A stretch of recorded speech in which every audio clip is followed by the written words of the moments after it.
Email us throughout the broadcast tonight, Pat and Billy at Comcast.net. Just send your comments or questions with your name and hometown.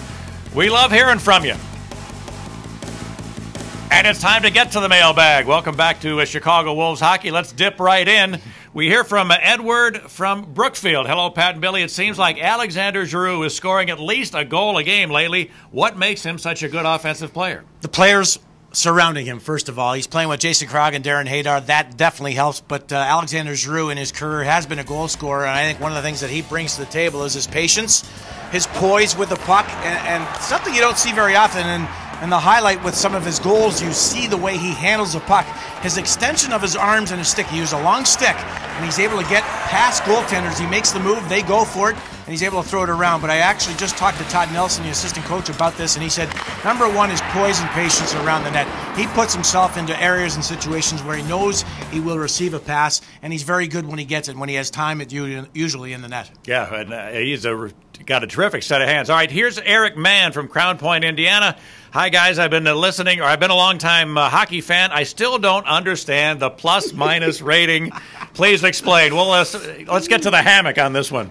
The old plus-minus. Well, there's a variation, first of all. When you're on the ice at even strength, 5-on-5, 4-on-4, 3-on-3, if a team scores, it's a plus. The opposition gets a minus.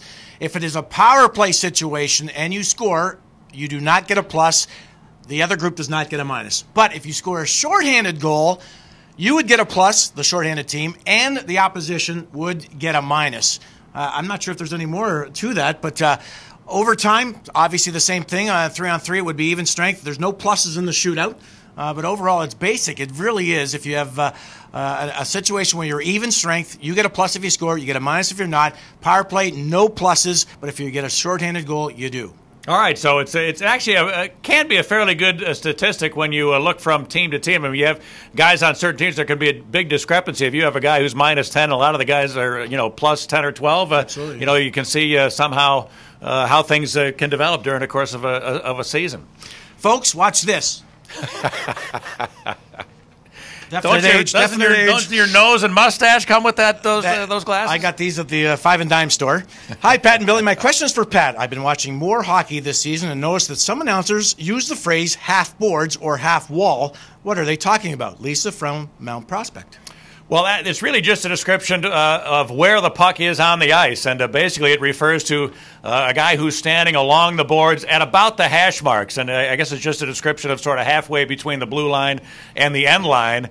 So all that is sort of a description of where the puck is. I'm not sure where it started. It's become certainly more prevalent in the last couple of years. A lot of play-by-play guys use that term. I try not to, but let me ask you about the wall. I try not to use that myself because I don't agree with it. It's always been the boards, and all of a sudden somebody brought the wall in. Well, everybody's trying to use their own terminology and to put their own mark on a game, I suppose. But I really don't agree with that either. There's plenty of nights we've hit the wall, though. Yes, without a mask, and it's never any fun. All right, here's Les Bruzik from Buffalo Grove, and boy, he's got a bucket full of questions here. Hi, guys. Where do the players get their equipment from? Do they have to play with what the team gives them, or do they get to pick it out? Do they pay for all of it? And what does it cost to dress a player or goalie these days? As always, great job, and it's a great job if you can remember all those questions. Absolutely. Well, I will tell you this. I talked to Craig Kogut, the equipment manager, about this situation. First of all, everything that you see as a fan is Reebok. On the outside is all Reebok. That is a league rule supplied by Reebok. Everything underneath, well, it's a variety. You get to pick. There's about 3 or 4 companies that the team will bring in, shoulder pads, elbow pads, shin guards, and so on. And as a player, you get to take what you want. And there's different sizes, obviously, that they look at.